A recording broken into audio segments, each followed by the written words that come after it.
I'm Tim Bray. I'm here to talk about identity today. Thank you for all coming out. I do appreciate it. Start with some good news and some bad news. It's like this. If somebody comes and wants to use your site or your service, and they get logged in real easy, real fast, no problems, they don't think, wow, those guys really have their act together. I love them. I'm going to go back there. And if they wake up in the morning and there's no news story about how you got hacked and lost 100,000 passwords that they also used for their bank accounts, they don't think, oh gosh, those guys are taking good care of me.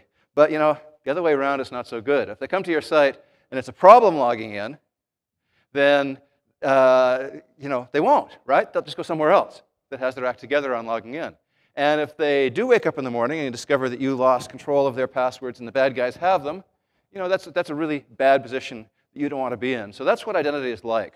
Identity is this thing where if you perform perfectly, nobody notices it, and if you screw up, your name is mud. And that's historically the way identity has been. However, I think we can maybe do a little better than that. So today I'm going to try and mix some good news in among the bad news.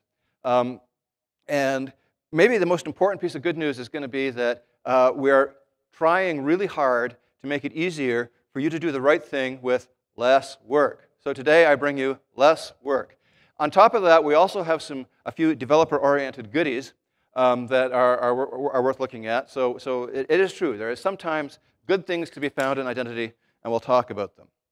I'd like to encourage everybody to leave some feedback. At Google, we try and be a data-driven company, but sometimes that doesn't work. But at I/O, we haven't actually done that great a job in past of tracking people's results. We're really trying to do a lot better this year.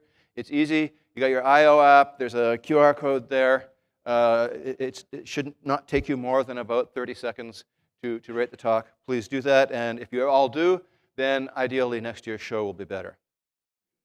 Now, if you've looked at the program, you will have noticed that there are a whole lot of talks about identity. And presumably you care, since you came to this one. And so one of the goals for today's session is to give you a feeling as to which of these might actually be most interesting and appropriate for you and help meet your needs. So we'll try and revisit this at the end. Now, if you take a close look at the other sessions on here, you will observe that a lot of them are about Google+, Google+ sign-in. There is no doubt whatsoever that the Google+ team sees what they are doing, part of what they are doing as an identity ecosystem, and they've been doing a huge amount of work on that. And I'm going to give you a feeling for why that is, or I'm going to try to do that during the course of this session today.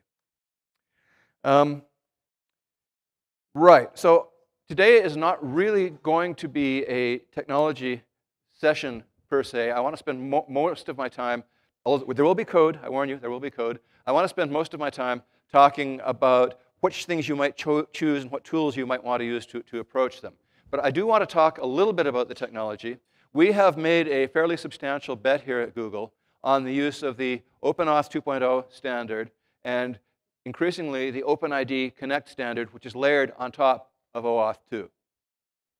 I thought, once again, bad news. This is some seriously complex shit. It's big and hairy and kind of hard to learn and understand. And I don't want to spend today talking about how it all works and pull it all apart because that could take a lot of time. However, to help simplify things, I have prepared a short simplified diagram of the important components of OAuth 2 and how they fit together. Look, there it is.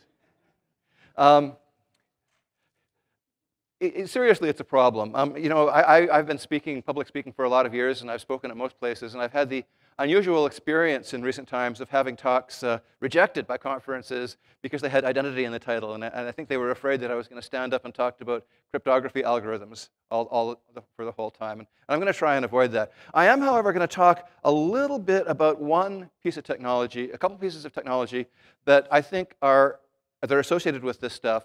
And I want to talk about them because I think they're important, and also because as I learned them over the course of the recent time, speaking as an internet geek, I thought, hey, that's clever, that's interesting. So I thought you might find it interesting too. So that is an ID token. Sorry, that's not an ID. That is an access token. And that you take that great big, complicated, intricate piece of OAuth machinery, and you crank it, and you crank it, and you crank it, and this is what comes out at the end. It is just a string. It is designed so that it doesn't have magic characters, and you can put it in the URL. But aside from that, it is just a string. And the way you use it is like that. So you go, and you do an ordinary HTTP transaction, and you send that access token along. And that's all the authentication you have to do. So that particular thing is fetching somebody's basic Google Plus profile. And you may notice that in the URL, there's nothing that identifies whose profile it is. That's OK, because that's wrapped up in the token. So these things are opaque. You can't read them. Your app is not expected to look inside them and discover anything in particular. But it turns out it's not secret at all. So let's unpack the access token and see what's inside. So Google has what's called a token info endpoint, and you can get at it with good old curl. So if I go and dereference that access token, I cut it off so it wouldn't fill up the whole slide.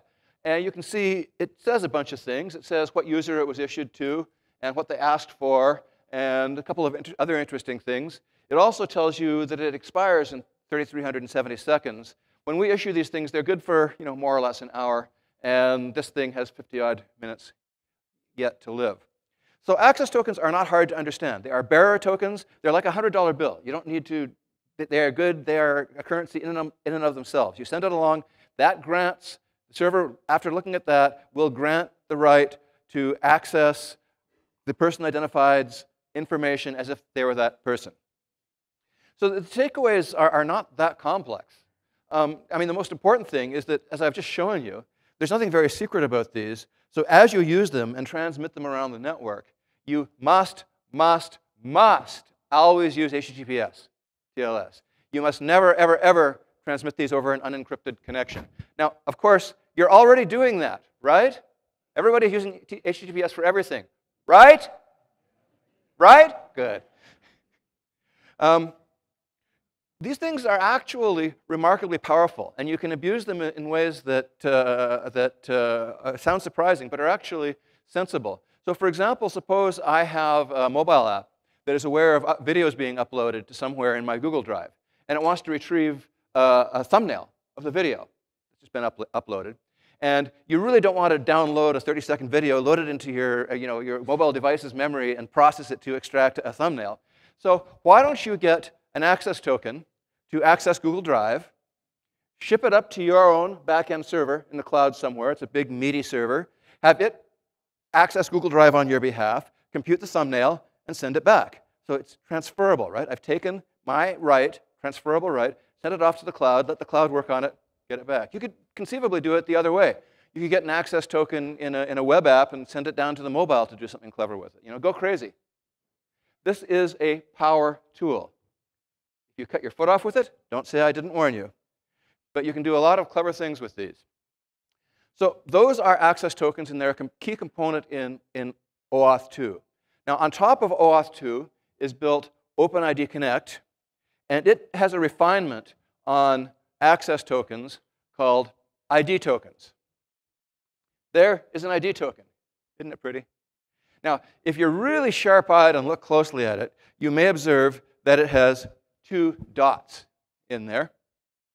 An ID token has a lot more interesting stuff inside it than a basic access token. So the way you unpack it is this. It turns out that the part before the first dot is actually just base64 JSON. So you can unpack it and look at it. And it identifies what the cryptographic signature is. It says this algorithm, and then a key, which is identified as AD25A50. And then the last part after the second dot is the signature. And what's being signed is the payload in between. Okay? So you know the algorithm, you know the key identifier. So what you do is you go to Google's well-known certs endpoint, retrieve the currently active certificates, and if you look closely, the second one is identified by AD2A50, yada, yada. And so you would use that cert to validate that that signature is correct. Now, that the signature on the token is correct, and you can be really, really sure that the token came from Google. Because, of course, we signed it with our private key, and you check it with the public key. Now, when I say you retrieve and you do, I am not suggesting for a second that you should actually write the code to do all this crypto stuff. I am suggesting that, and you don't need to, because these tokens, which are called JavaScript or JSON Web Tokens, are a well-known thing. Every popular programming library in the world has a built-in validator for it. So you just hand it over to the validator, and it'll go fetch the right cert. The other nice thing, it turns out that these certs are only rolled over once a day or so. And so the library caches them, and you can actually validate the token very fast, statically, right there on your machine. OK? So now, what's inside? So after we've validated using the front third and the back third, you look inside, and here's what's inside the ID token. And that's pretty interesting. It tells you that it was issued by Google, that the subject was this long number. That's a unique identifier in the identity ecosystem.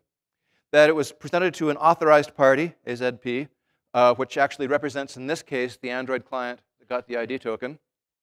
Some other interesting fields. It's got a thing called an audience, which means this is the holder of the resource that this thing is aimed at. And so this is actually a very interesting and powerful thing. It is a self-contained, cryptographically signed statement, verifiable everywhere, that Google issued this, that Google really, really thought that that user identified in it was authenticated to some device or some browser somewhere, and it was aimed at some particular audience. Like an access token, there's nothing secret. I will refrain from shouting must at you, but you really got to send this over HTTPS, please. You got to do that.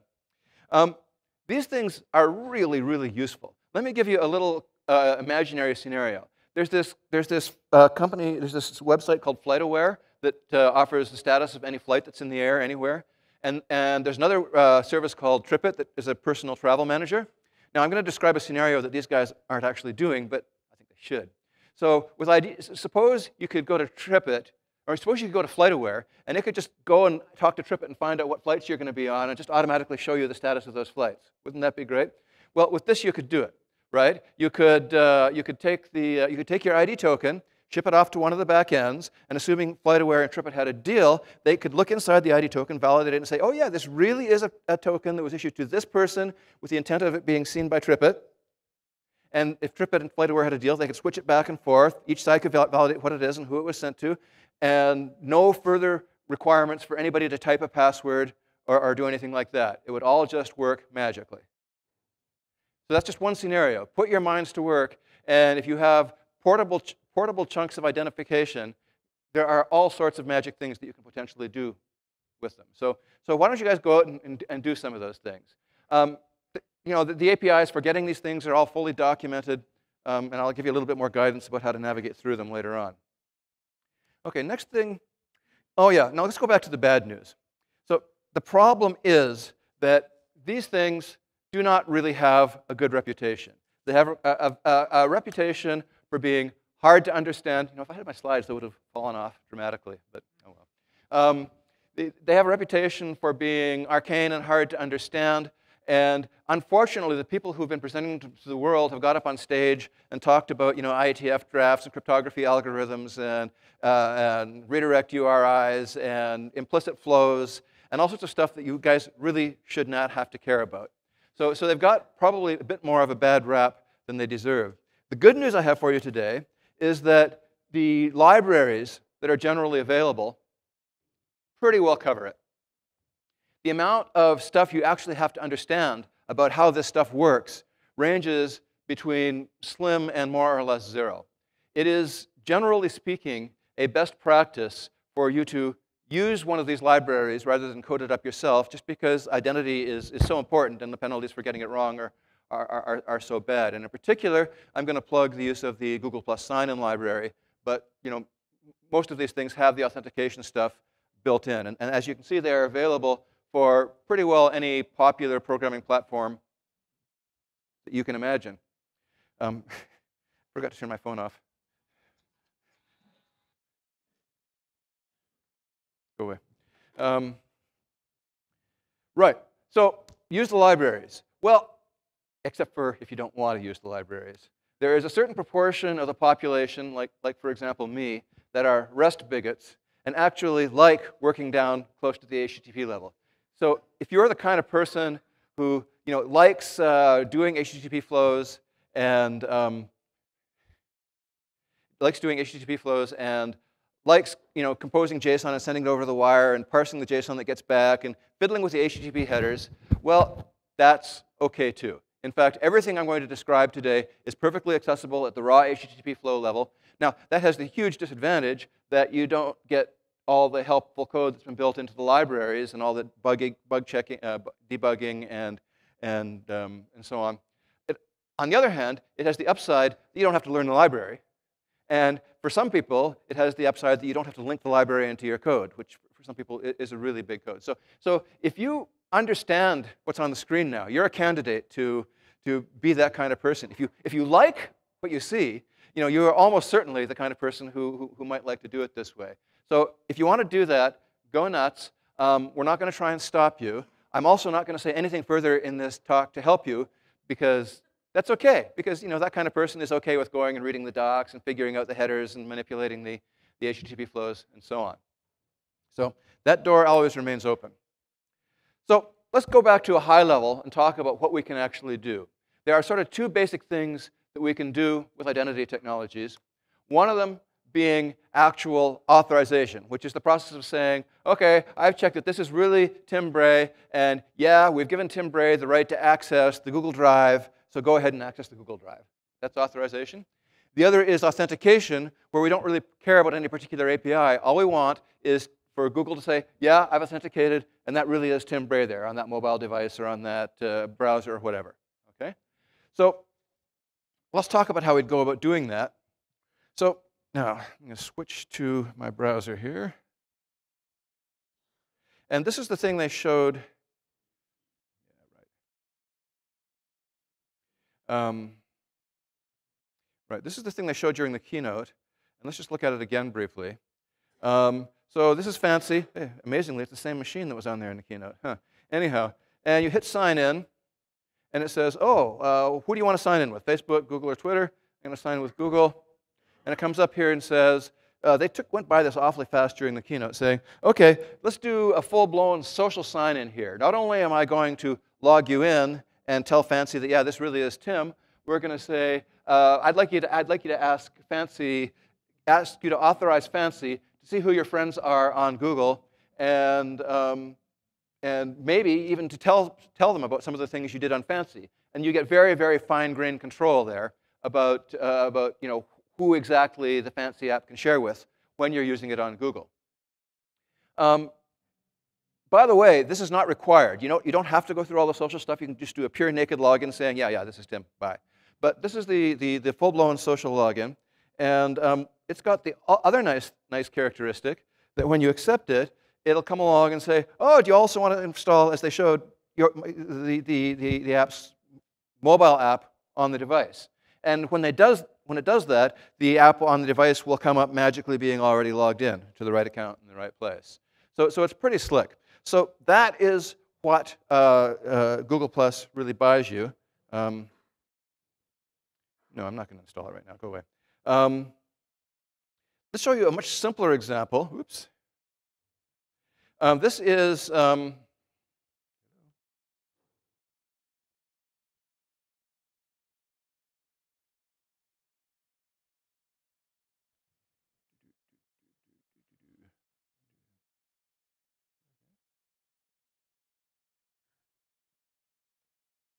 OK.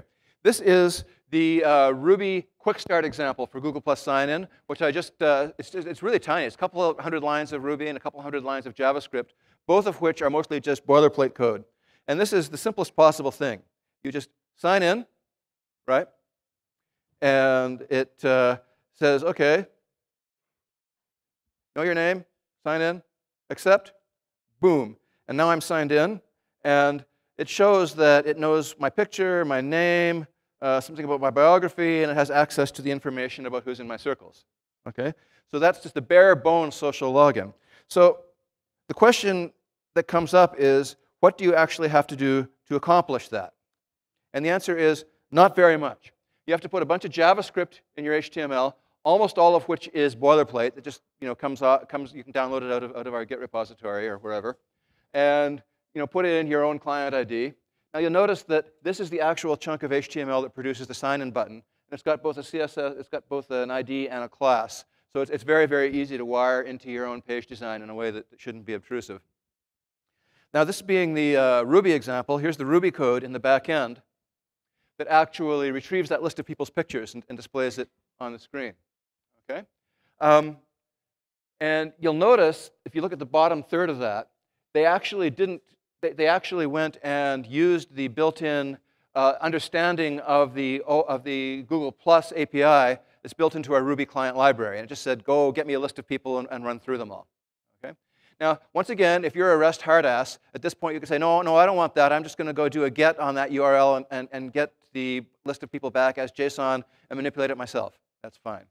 So there's really two independent pieces of technology working here. The stuff at the top that shows the actual authorization stuff going through the Google identity provider, and the stuff at the bottom, which is the Ruby Google Plus library. You could use either or both or neither. You can put them together any way you want. Now, you noticed that when we logged into Fancy, it asked us to download a mobile app. And when it logged into my app, it didn't. So if we'd wanted it to download a mobile app, we would have had to change our JavaScript thus. You put in one more argument, which is the package name of the mobile app in the Play Store. And so here's a secret. I did that. I did put that package name in, and that's the real package name of a real mobile app that I really published and is really in the Play Store, and it didn't work. It didn't download. So I went looking around for why, and it turns out that if you look at the app I referenced, it's just a little geeky identity sample testing app that only a few identity geeks in the world have ever run, and nobody's ever reviewed it, and it has hardly any downloads. And it turns out that there's a quality threshold. So the sign-in process will decline to install your app unless it meets a certain threshold of quality, which, well, this one unfortunately doesn't. So it just quietly said, no, not going to install that for you. So the takeaway is that using these libraries, you invest a relatively small amount of work, and you get, I think, a fairly substantially large amount of functionality and user experience, and the security is good. You can be really very confident that the logins aren't being spoofed. So let's talk about the logging in process at a lower level. I mean, we're all used to seeing this these days. And the reason is that many, many developers all over the world put up websites and they think, OK, well, that means I have to be in the password business. And my main mission here today, more important than any other, is to start begging you people to get out of the password business. OK? So I know you think you maybe have to store passwords. So if you're doing that, of course, you're storing them in a salted, hashed, encrypted form, right? And you're using a modern hash function that's not easily reversible, right? And you've got all sorts of automatic monitors in place. So when somebody's been logging in from the same Macintosh in Toronto for 17 months and suddenly shows up from a Windows machine in Vladivostok, you're going to notice that and react, right? And you've got a two-factor authentication system in place so you can help with that situation, right? And you've got some sort of a simplified login mechanism for mobile so they don't have to type a cryptographically strong password into a mobile device, which nobody can, right? And you're paying for a help desk so that when people have trouble logging in, they can call up, right? So wrong. Don't do those things. It's the wrong way to go. The risk is high, the benefit is low, and it's seductively easy because whether you're using Django or PHP or Rails or Java or whatever, there's always a user authentication module you can just download. Oh, here, I'll just install this gem or bring in this Node.js thing. And it'll take care of users and passwords for me. And yeah, it'll probably work OK. But it means you own the awesome responsibility of being a good steward of other people's data. And that's a bad place to be. You don't want to be there. And so I searched Google for password rules, and that's the top match. I won't shame the famous 5-letter name company whose password rules they are. But there's another good reason you want to get out of the password business, which is that everybody today is using more online services than they were using last year at this time. And we just know that next year at this time, they're going to be using more. And if every one of those services all over the internet insists on having their own authentication mechanism, that means people have to remember a larger number of passwords and authentications every year. And so they don't, right? They either use really weak passwords, thereby making it easier for the bad guys, or they use the same password for their bank and their goth music fan club, right? Which may not have quite equal standards of security and maintenance. If you are forcing people to do this, you are peeing in the swimming pool. You are being a bad citizen of the internet. You are decreasing security globally. An internet with bad security is bad for your business, it's bad for Google's business, and way more important than that, it's bad for the people who are trying to use the internet to live their lives. So you really, really need to start figuring out how to get out of the password business. Now, that means that if you are starting something new, just don't get in, and you'll be OK. If you're already in and have 1 million passwords on file, you have a harder problem, but you need to start working now on figuring out how to solve it.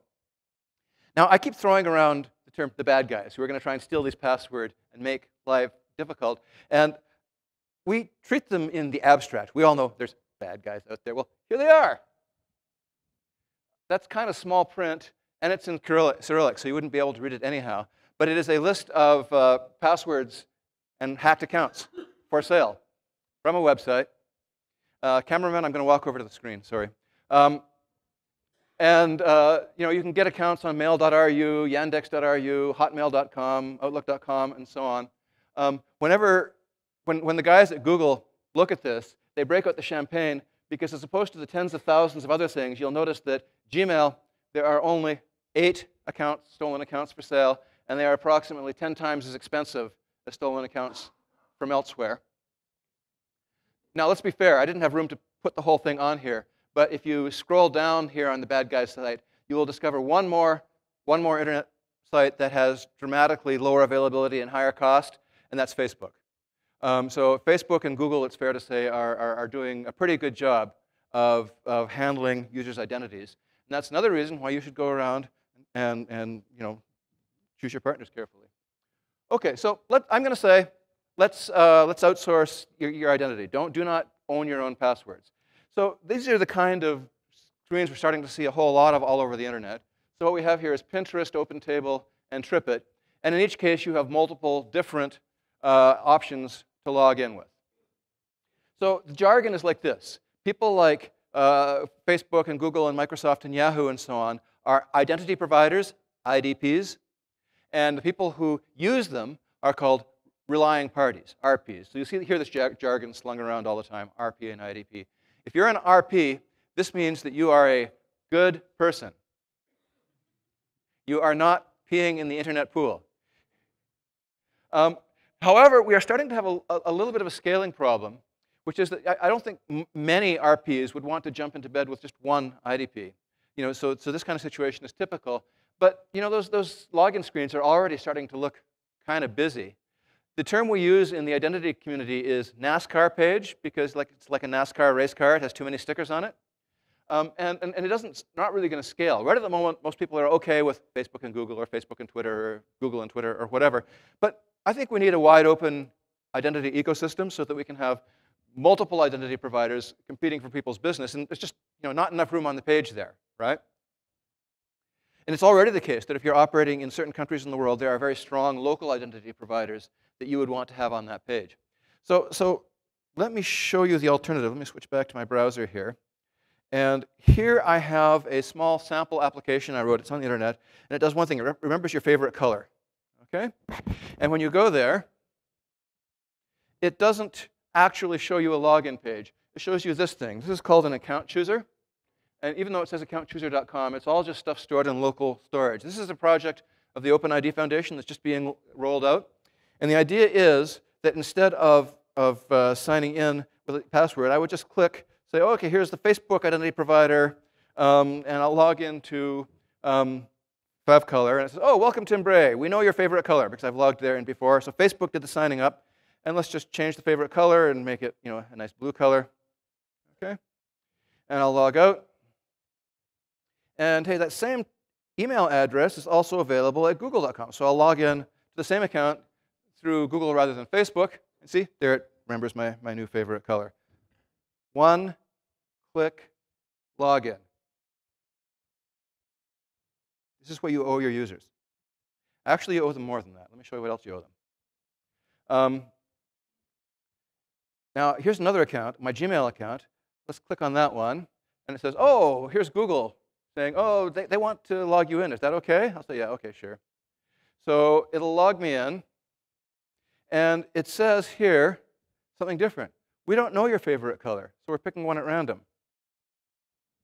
That wasn't one-click login. That was one or two-click sign up. That website had never seen me before. 2 clicks, and it's created an account and signed me in. Okay? So keep an eye on the account chooser. This kind of technology is going to be coming at us from a lot of directions. The general idea is that there's some sort of an API that maintains outside application space, a list of the accounts people like to log in with. And your app calls the API, and it just gives you back data saying, here's the email they want to log in with. Here's the IDP they like to use. Go nuts.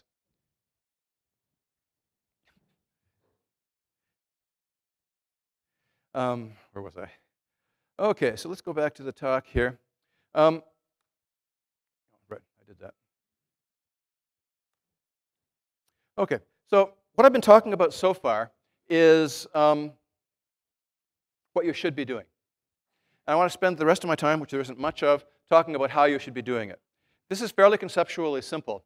But I've been in the identity group at Google for a year now, and I have to confess that it has been a fairly steep hill to climb for me to get comfortable with the concepts and tools and methods and libraries and so on.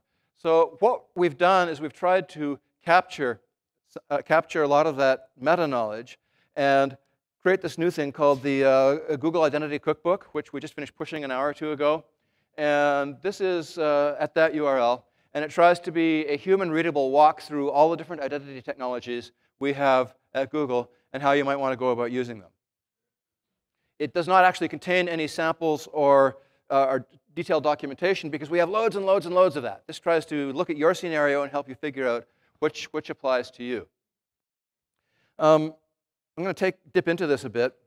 The first page that most people are going to come to is platforms, because I've noticed when I talk to people about their identity problems, they always begin with something like, oh, I've got a PHP program and I need 2, or I'm trying to get at this from iOS and I need 2. So that's the way programmers tend to think. They think in terms of the platforms that they're currently developing on. So there's a lot of information behind these links. And basically, if you're writing a native Android app or a server-side web app or a browser-centric JavaScript app, we can take pretty good care of you. The libraries are there. They're in good shape. Plug them in, and it just works. You really should have relatively little trouble getting good results. If you are writing native apps on other platforms, things get a little trickier. Typically, to do the OAuth flows, it means you have to spin out a browser from your native app, do the OAuth, and get the result back from the OAuth, and then you're good to go. Which sounds kind of icky. It's actually not that bad, but it's certainly not as pleasant as those other platforms. In particular, we're not doing a good enough job on iOS at the moment. Even on Google apps, if you've got 5 Google apps on your iPhone, you're going to end up typing your Google password in 5 times, and that sucks.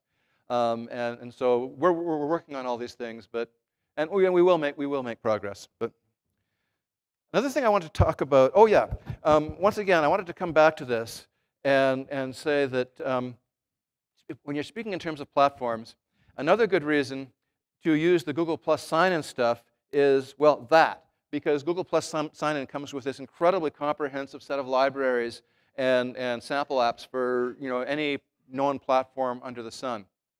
And having said that, I want to give you another reason why I think you should carefully consider Google Plus sign-in, and that is that no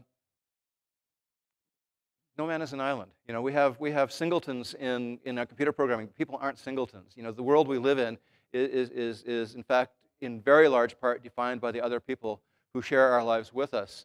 And I think that people in general can enrich their users' experience and provide a higher level of service if they bring a social dimension to the login. The plural of identity is society. Did I mention that Mark Zuckerberg's a billionaire? Give it a good look. Now, it's not compulsory. You can still use Google Identity technology without using the Google Plus sign and stuff, but it is definitely the most evolved piece of the puzzle. Another thing I want to talk about that I think is important, it's in the cookbook, we talk about quite a bit, is this whole notion of roles. Sometimes the simplest case is when you're operating on behalf of a human, and the human is right there at the browser or at the mobile device. Everything gets very easy then. You know, if they need to sign off and approve anything, well, there they are. They can just do that. In the worst case, if they haven't logged in for too long, they can even type in a password. But there are a lot of cases where you want to do work on behalf of people who aren't there. That turns out to be possible. There is along with those ID tokens and refresh tokens or ID tokens and access tokens that I showed you at the beginning of the talk, there's a thing called a refresh token. If you get one of those, now you notice that access tokens expire after an hour or so. Or a refresh token allows you to get a new one. And refresh tokens never expire until they're explicitly revoked by the user. So if you can give somebody a refresh token which the user has to approve explicitly, then they can operate forever offline without consulting the user. Think about it. It's often very valuable. There's also the notion of sometimes you're talking about not of human identity, but app identity. And there is actually a kind of thing in OAuth called a service account, where an app has its own identity that can act on its behalf. And there are some security issues that arise, and we at Google are actually kind of stingy. We won't give out service accounts for all of our APIs. But for the ones that we do, you might want to check it out. It might be really, really useful for you. Now, the other thing that we talked about that actually came out in the keynote a bit this morning was this whole notion of cross-client single sign-on. And any developer who is sitting down to write an app is typically actually sitting down to write a server-side backend and an Android app and an iOS app and maybe a Windows app and a BlackBerry app or whatever. You know, the notion when an app was one program, those days are long gone. And both the developer who's writing this and the people who are using it tend to think of the whole thing as a single useful software facility. And so in general, we want to assume that when somebody is granted access to some resource to one piece of the puzzle, they probably should be considered to have granted access to all the pieces of the puzzle. And in particular, if somebody's already typed in their password to authenticate to approve access to your thing on their mobile, we shouldn't make them do it again on the website. And this cross-client identity is one of the big, big weapons we have working for us now in our war against passwords on the internet. And I thought this was such a wonderful thing that I wanted to show a picture of unicorns and rainbows. But Google Legal is really fierce, and they won't let you show any images that you haven't paid for and licensed. So I went to Google and typed in Creative Commons licensed unicorns and rainbows. And what do you know? I found one. Isn't that special?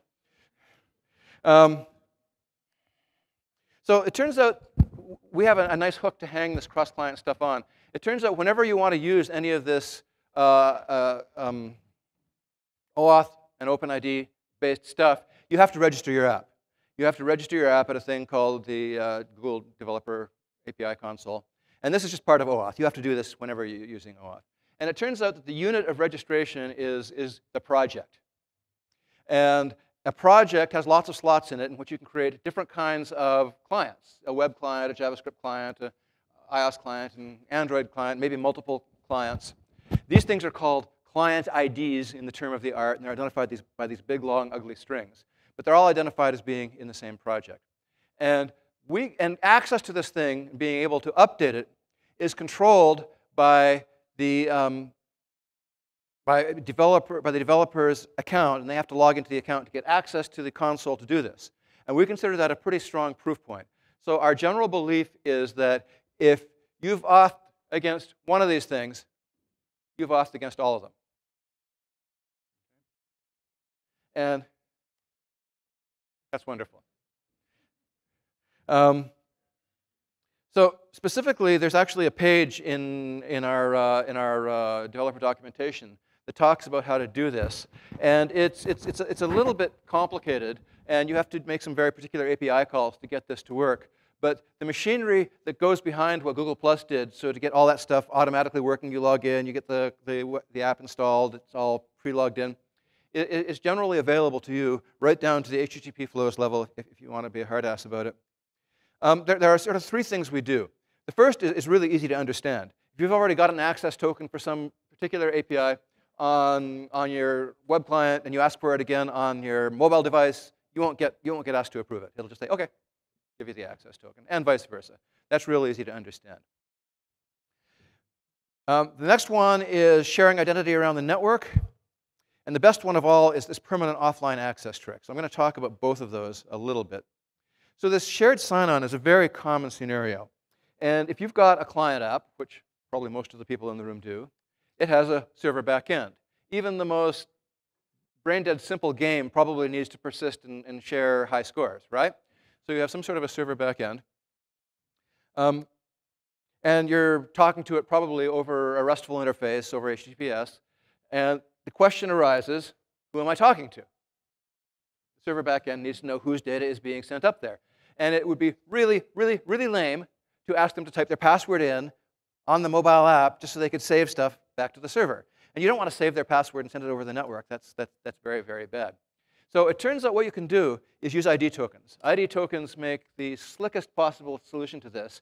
You get the ID token on the client, and when you ask for the ID token, you have to say who it's for. So if you say it's for your backend, and if your mobile app and your backend are in the same project, we'll just give you the ID token. We won't prompt for approval or anything because you're all part of the same project. Then you can send it off to your backend. The backend can validate it, like I showed earlier, can look inside it and say, oh yeah, that's who this user is, and that's the app that he was running, and yeah, this one is meant for me. You got to check these things, and there's all sorts of rules for doing that.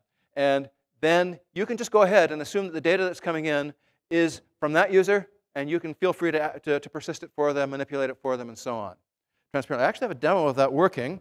It depends on me getting a mobile signal in here. Oops. But let's give it a try. I need to turn this on, and I need to switch over to Wolf Vision. There we are. It says I have signal. OK, so here's it's that same favorite color app. So I'll say, well, I want to log in as this thing, and I'm going to click OK. And it's trying to make a network connection.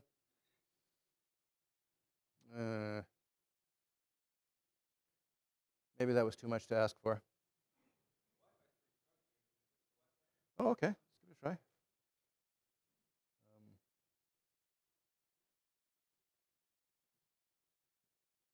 I don't see 5G. Oh, well. What's the password?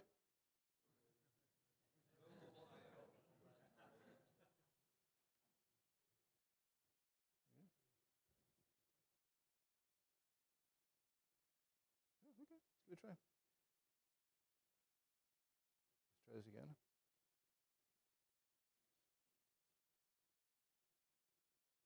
Oh, there, I started. Pardon me. OK, let's do this again. Textuality. Okay. Yeah, so remember I just set that to blue a minute ago? And it didn't prompt me, didn't interrupt me. It just went and, that's two pieces of the same logical app acting together without pestering the user. And, I could change it and make it a garish red. And pop, if I went back to the website, it would now be red. I need to go back to Chromebook. Okay. Ooh, I'm running out of time here. OK. And the last thing I wanted to talk about was this permanent offline access. This is a thing, when I describe it to developers, that's making them really happy. It's worth 3 unicorns and rainbows. The notion here is that, remember that example I told you earlier where I want to go and retrieve a thumbnail for a particular video clip? Well, a more realistic scenario is that people are uploading video clips all the time into my Google Drive.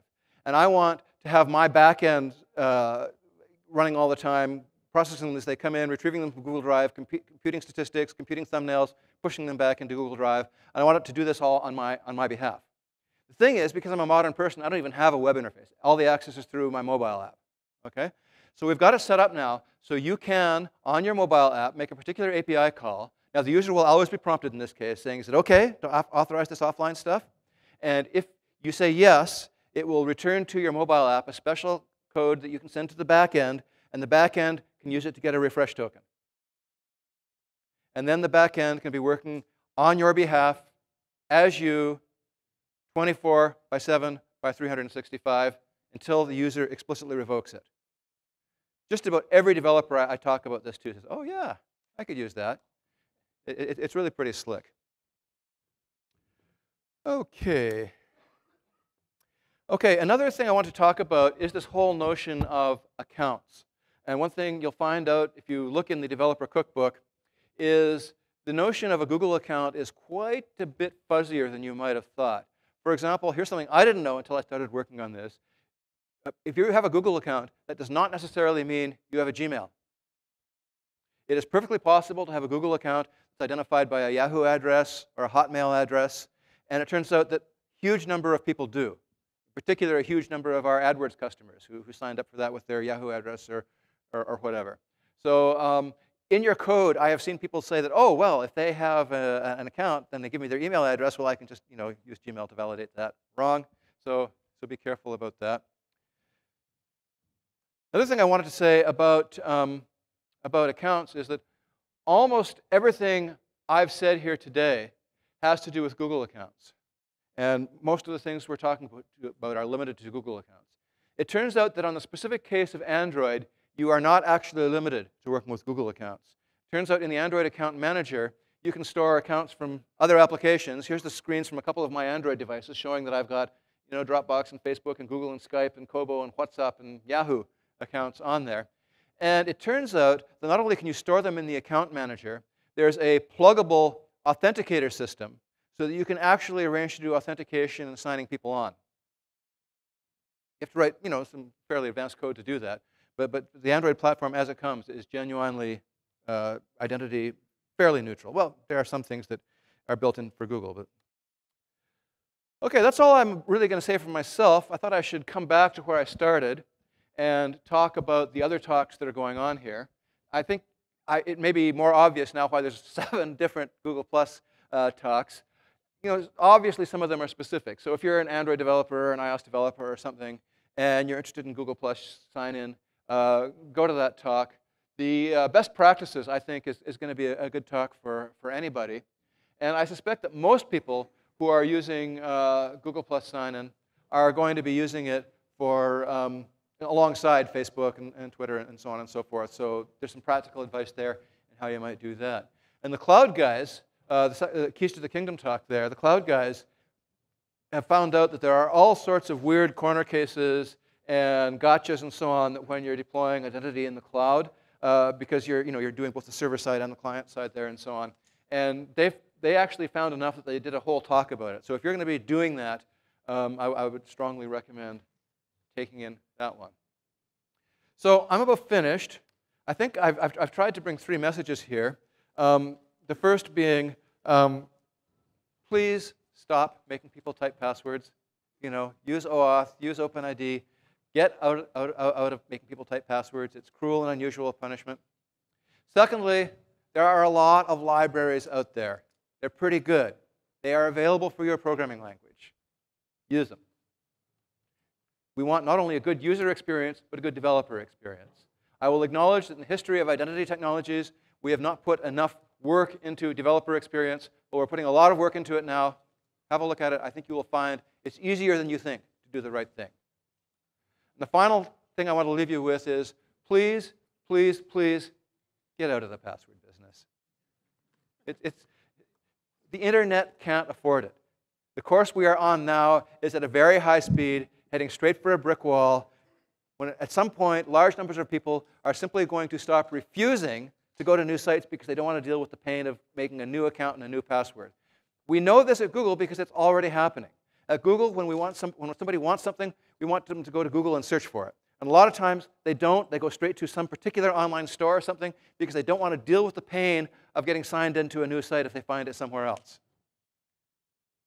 And that could be your site. They're not going to find because they didn't go to Google to search because they're afraid of having to sign in. So if we can start to work together to create an expectation that in the vast majority of cases, getting access to a new site is a matter of 1 or 2 clicks, everybody wins.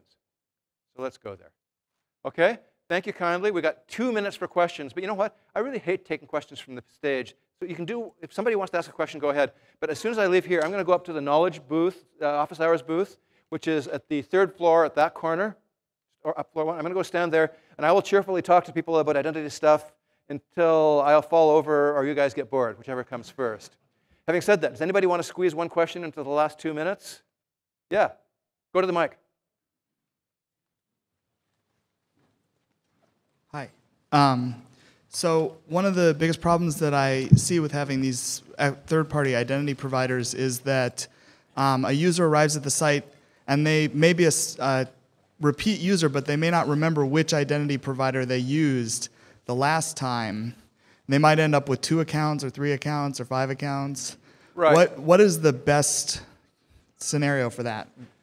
Yeah, I mean, that situation absolutely can happen. And it's even worse than that because somebody may have logged in with their Gmail account, then they accidentally go and hit Facebook, and it comes in with the same Gmail account, right? Because Facebook will assert a Gmail account. At the end of the day, we're actually working on some software to deal with that, but we haven't released it yet. But at the end of the day, you're going to have to do some management code. You're going to have to decide when the same email comes in from 2 IDPs, are you going to regard that as 2 accounts or 1? You know, it's tedious. It's not rocket science, but it is some tedious work that you have to handle. Can you assume that the email address has been verified by any IDP who That's actually built into the protocol, and if you've logged in with OpenID Connect, there's actually a field in there saying whether it's been verified. Education, children under the age of 13, and within the Google Play Apps infrastructure, how does that work? It's a big problem. At the moment, Google Plus does not accept accounts for people under 13. In fact, I don't even think you're allowed to have a Gmail if you're under 13. Yep. I hate to say this, but the only company that I know of that's doing a really good job with handling children is Yahoo. Yahoo does better than anybody else at that. And they have this thing where you have to identify a responsible adult, and they have to be identified by having a credit card, which actually turns out to work pretty well. The problem is that, particularly in the United States and various other jurisdictions, there are extremely draconian bodies of legislation, which, by the way, I support. I mean, they're quite sensible. In the States, it's called COPPA, Children Online Privacy and Protection Act, or something like that. And it's really, really hard to stay on the right side of that law if you're doing this. So yeah, it's a problem. We acknowledge it, but I think it's going to go on being a problem for a while. Anyone who knows about workarounds or how to actually... Well, you can always lie. Yeah. It's identity for you. Okay, thanks. Anybody want to talk about this? I'll see you upstairs.